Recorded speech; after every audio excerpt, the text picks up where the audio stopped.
Football season upon us. Man, we have been waiting for this day for, seems like forever. I'm Cedric Golden. Welcome to Hook'em.com, and we are here to talk Longhorn football 2015. My colleagues Kirk Bohls, Davis, Ryan Autullo. Let's get straight to it because time is money. Let's talk about Charlie Strong. Is he on schedule to get this thing back on track after that 6-7 finish? No, and I think even Charlie would say it's not on schedule. You know, Charlie earlier this month said that he thought he was going to walk right in and push a button. Well, he hadn't been able to find the button, you know, much less push it. But he needs another recruiting class before he can really put together his stamp on this program. I think more than anything, I think he's trying to keep his head above water.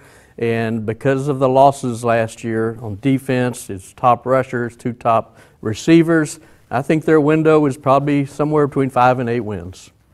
Brian? 5 and 8 wins. I'm okay with that. I'm okay with that. It's almost like there's a glass case on the button. The button is there. He just has to pop the safety off almost. That is the key to this thing. But no, you're right, Kirk. He needs another recruiting class, I think. If you go into this season expecting 10 wins, it's not going to happen. No way. But if you go into this season with no expectations and you enjoy watching the process come together, I think you'll be very happy come November. I want to say things are on the right track, but I remember Arkansas. I remember TCU. That's the last 2 games. And we're staring at Notre Dame. That could be 3 blowouts. So I think they need to start losing by smaller margins, start winning more, and then I will say they're on track. I like it. Big storylines coming out of this camp. What are the major issues facing this team? Let's start with the Duck. Boy, losing by shorter margin, that's a big goal there. You want to lose by less? Really? Is that what we've come to? Baby steps. It's not exactly Texas standard. Well, I think we all know the elephant in the room, maybe the whole zoo in the room, is the quarterback issue, and Texas hasn't been able to solve that since 2009. The big reason they haven't had double-digit wins since then. So they've got to get that fixed. There is more competition in the quarterback room, as Sean Watson likes to say.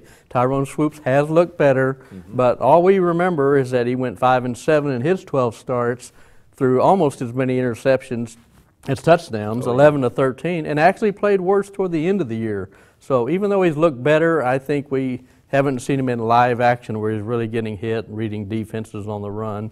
And they're in that new offense, and Gerard Hurd hasn't quite made the push I think a lot of us expected.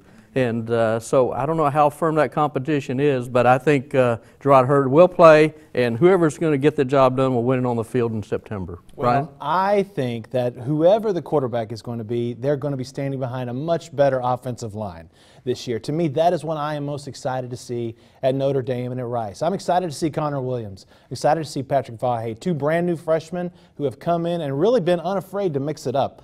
Guys, that's what this line needs. It was great to go to practice and see some offensive linemen starting fights. You know, that's what the millennials, you out there, you don't know what a nasty Texas offensive lineman looks like, right? It's been a while. So hopefully this line can really get it going this year. The biggest issue for me is the schedule. It's tough, daunting. You start at Notre Dame, you got to go to TCU, to Baylor, of course, Oklahoma neutral site, at West Virginia.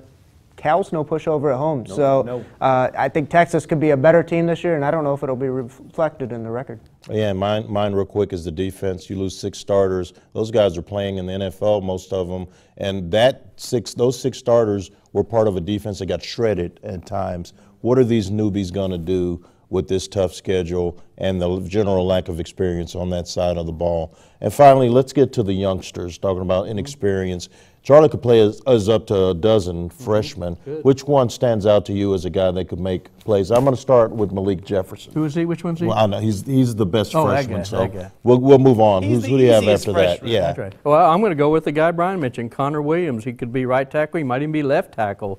You know, 6'5" guy coming in from Capel, got a mean streak, which is exactly what they need. So I'll go with Connor Williams. Who you got? I'll take DeAndre McNeil. Very excited about what could happen out of the guy from Mesquite Poteet. They're going to play him as an H-back, move him around, put him in the slot, put him in the backfield. I think he ends up doing a lot as the season goes along. I'll take Colton Hill. I think other than Malik, he's the best player in this class. Cornerback, got a slow start because of an injury.